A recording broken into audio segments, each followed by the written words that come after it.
My ex-girlfriend, 27, and I, 28 male, have been together for 5 years, and from my point of view, everything was fine. We were in love, living together, and we were the classic all roses and flowers couple because we had almost everything in common, like hobbies, passions, and the same character. So really, in 5 years, we never had a disagreement, fight, or argument. Our friends used to say that she was my soulmate. During these years, I never noticed anything wrong with her behavior. We were always on the same page, so believe me, I almost fainted when I found out she was cheating on me through security cameras in my house. I was shocked and speechless because I couldn't see anything wrong with our relationship. We were both extremely happy, going on romantic dates, giving gifts, and doing little acts of kindness. So really, the cheating came out of the blue. The next day, I came home from work and all her clothes and things were gone. Again, I didn't understand what was happening until I received a text from her that was explaining the whole mess. She was in an affair since we started dating because she couldn't choose between me and her ex-boyfriend, so she took both until she realized that her ex was more in love than you, and she went to stay with him. She said the 5 years of our relationship were a good experiment, and then blocked me. The way she wrote it, with absolute coldness and disrespect for me and my feelings, made me mad and resentful, so I never contacted her again but told my friends and family about the whole mess. All this happened about a week ago. However, 2 days later, she and her affair partner were driving, both intoxicated, and had a fatal accident. Her family didn't know anything about the cheating. They reached out to me to inform me about the accident, but I told them I didn't care because she betrayed me, so I was feeling nothing for her. They were in disbelief because she never told them the whole situation, so I did and sent them the text she sent me a few days ago. They apologized to me and understood my bad feelings for her. My family and friends also texted me, but I told them again that I didn't care about my ex and I hoped that she was in the bad place right now with her ex. They all called me a cold and emotionless idiot, but sincerely I don't care. They can say whatever they want, but nothing will change the sense of betrayal that I feel in the 5 years that I wasted with someone who was lying to me for the whole relationship. So, am I the idiot? Betrayal of this magnitude warrants no sympathy. Your feelings are valid and you're not the idiot in this situation. But don't be surprised if you find yourself grieving. Grief is a weird emotion. You never know what you'll feel in a few months. It could be more intense anger. Who knows? Yeah, I think the anger is numbing everything right now. The grief will come through. My guess is OP hasn't even had time to grieve and process the end of the relationship, never mind her death. OP, make sure you take care of yourself. This is one of those instances where an abnormal reaction to an abnormal situation is normal. I get why you're angry. She took 5 years of your best moments and crapped on it. There's no right way to respond to an intense, life-altering series of events, especially when they're compressed into such a short time span. Whatever you feel is correct. Don't be surprised if you go through a bit of a roller coaster, but also don't be surprised if you don't. Anyone lecturing you for your response is behaving monstrously. All you need right now is support, no matter what. I suggest processing your anger. Don't let it become you, though. Talk to some professional. Don't let her take your sense of self, too. You deserved better. My husband and I, both 25, are expecting a baby together. I need some help with my family over the name. Background, I don't share the same mom as my siblings. My parents had me and my mom chose my name. It's not your typical name. It's a nature name, which she also had and isn't one of the common types like Lily or Rose, for example. My parents bickered over my name according to Dad, and Mom chose my first name while Dad chose my middle name. My parents' marriage wasn't great, and by the time my mom died when I was 5, Dad had met my stepmom, Jane. For a while after my dad and Jane moved in together, they asked me if I would like to use my middle name, Claire, instead of my first name, Acacia. I didn't want to use my middle name and Dad was a little upset, but they let it drop. My dad and Jane were more compatible with their naming preferences, and my siblings' names were more expected: Elizabeth, James, Hannah, Michael, etc. My name got comments, and I proudly told people my mom named me. It wasn't easy for Jane to hear, and my family didn't love it. I love my family, but I was always proud of being named by my mom and never cared that I stood out. I never wanted to be more like them or blend in with them better. It was a connection to my mom that made me proud. When I was younger, I used to talk about carrying on with nature-themed and more uncommon names when I had kids. Based on that, my family questioned when we told them I was pregnant if we planned to do just that. We do, but we didn't tell them that. We told them we would discuss names and announce them after our baby was born. My family made suggestions. Jane made suggestions that she thought were darling and would blend in so beautifully with the family. I told them we didn't need the names and asked them to stop suggesting them. Talk of the baby shower and planning on that has brought this more to the focus for my family. They told me they felt we should take their thoughts on board, and my dad said I should consider not letting my baby's name stand out among theirs the way mine did.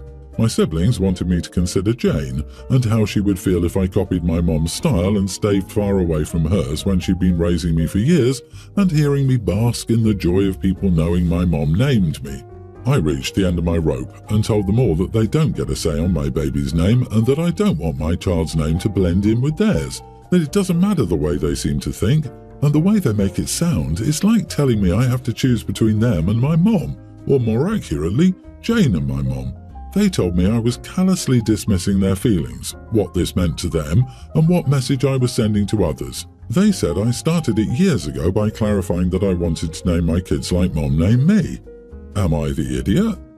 Your dad got to name his children. Your stepmom got to name hers. They don't get another bite at the apple because they've aged out of baby making. So not the idiot. Also, them taking your love for your mother as an insult to your stepmother is insane. I know a lot of times that's how stepfamily feels, but your mom still matters, and maintaining a connection to her memory, or not, is entirely up to you and has nothing to do with anything else. I seriously want to know when baby naming became a group activity. Jesus. To be frank, I knew that your family were weirdos and automatically in the wrong in whatever situation they were in the moment you said that they tried to force a 5-year-old to use a different name, like you were a rehomed puppy. Please have way less contact with them. They are not good people. I, 29 female, am a child of divorce. My parents separated when I was 10 years old and have constantly put me in the middle of their relationship. For example, they put the choice of where to live on me at the age of 10. I chose my dad. After my mum moved out, my parents haven't seen or spoken to each other since, to the best of my knowledge. As a teen, they would constantly badmouth one another, and I constantly felt like I had to pick sides. It got to the point when I turned 14 that I didn't have anything to do with my mum. When I turned about 17 years old, I rekindled the relationship with my mum. We had a falling out when I turned 20. We rekindled again when I was 25 or 26. Since then, things between my mum and I have been fine. Dad has always been a stable, reliable parent. Although we have argued like any father and daughter, he's always been there for me. As I started getting older, Dad stopped saying negative things about my mother and encouraged me to have a relationship with her, telling me, "You only have one." Fast forward, my dad now lives a 3-hour plane trip from me. I don't get to see him very often, about once a year if that. I know I need to make more effort. My mom lives about an hour away from me and I see her about once a month. My brother, Evan, is getting married this month. The wedding is about a 30-minute drive from me. He has issues with my mum. However, he invited her to the wedding to avoid drama. My dad is also invited. This will be the first time they've seen each other in almost 20 years. They've actively avoided each other and neither came to my 21st in fear the other might be there and start drama. When I received the invite, I called my dad and invited him to stay with me. I was excited because I don't get to see him very often. I wanted him to see my new place, meet my dog, and spend time with my boyfriend. My mom just invited her to stay at my place for the wedding. She also invited 2 of her friends to stay and just planned out the weekend. Dad could stay elsewhere, but I don't get to spend much time with him, and I actually invited him to stay with me.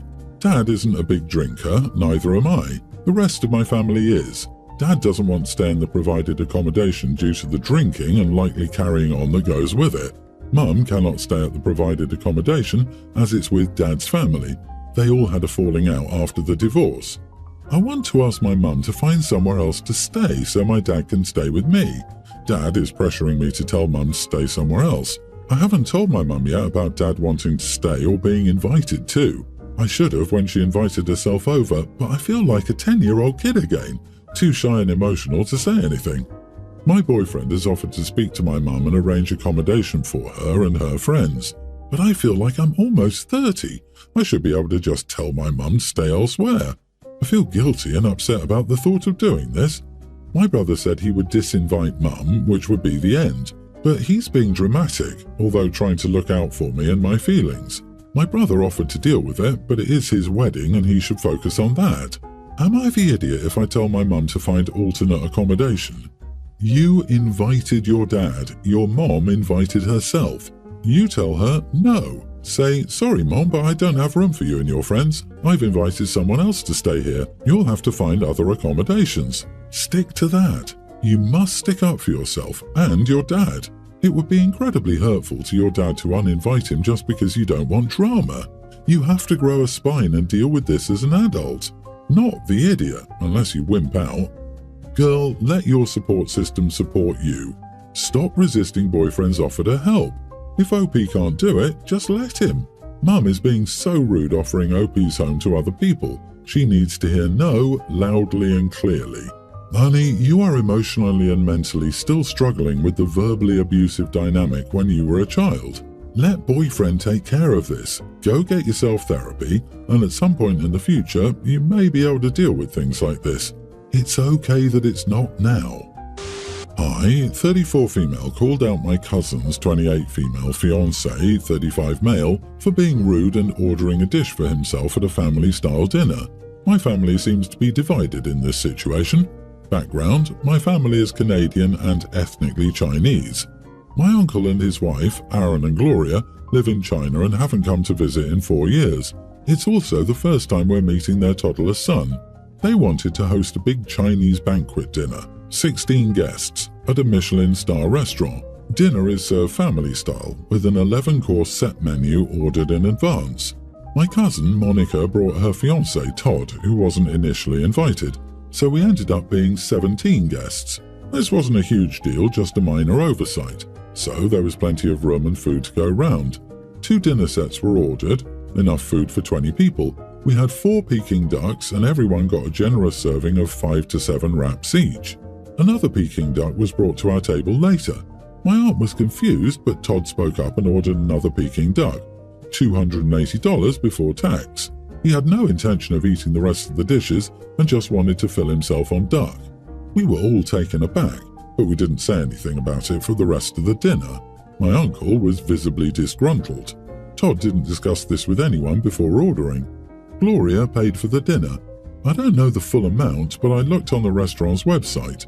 After drinks, wine, tax and gratuity, closer to $9,000 was spent. Todd did not offer to pay for his Peking duck and had already exited to have a smoke. My parents and I carpooled with Monica, Monica's mother, and Todd. I spoke up about Todd being out of line and rude for doing that. I told them it was a slap in the face. They were more than generous, taking us to a Michelin star restaurant. Todd rebutted back that if they were rich enough to take us there, they could afford to have a few extra dishes added. I said that was beside the point. Monica said she would pay them back.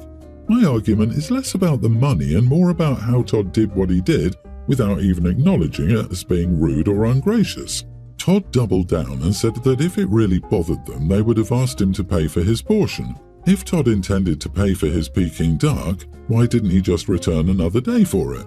If you know anything about Chinese people, when it comes down to a dinner bill, they will fight tooth and nail to try to pay for it. I asked Todd to acknowledge his mistake and apologize. Todd said he felt he did nothing wrong and didn't intend to address the issue further. They argued that because Gloria is way more culturally Chinese, she is more upset than she should be. This is an acceptable thing to do in Canada, and Gloria is being too sensitive and traditional. So, am I the idiot for calling out my cousin's fiancé? For clarification, Todd is Chinese. Aaron, my mom, and Monica's mother are siblings. Monica had already estranged herself from the family years ago. She moved to the US for post-secondary education and relocated to New York after. She's never visited in the last 10 years. She only moved back a few months ago because her parents cut her off financially. Now that she's getting married, she's trying to reconnect with all of us and already expects her parents to foot the bill for her lavish wedding. I'm actually one of her bridesmaids, and not really by choice. My mom and Monica's mother pressured me into accepting. So she was cut off finally by her parents and jumped at the chance to eat at an expensive restaurant where she knew she didn't have to pay anything. She invites her rude boyfriend, fiancé, after the main course, who is so entitled he knew they were rich and could afford it, so I did nothing wrong. Well, now you all know they're both after money or whatever they can get for free, so none of you need to be available to attend her wedding. You might be too sick to attend. Make sure to send her a Michelin star cookbook as a wedding gift. Wow, that would be a hilarious wedding gift. Using someone else's money to order something without permission is unacceptable in any country I've heard of. At this point, everyone should be on guard because Monica sounds like that bride who asked all her guests to pay thousands of dollars to be guests so she could have a lavish wedding. She's got everyone's bank accounts in her crosshairs. She and her boyfriend are moochers. You are not the idiot. They are the idiots.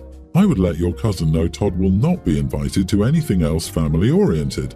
But a dinner bill of $9,000 for 17 people is obscene. That's the price of a used car, not a random meal.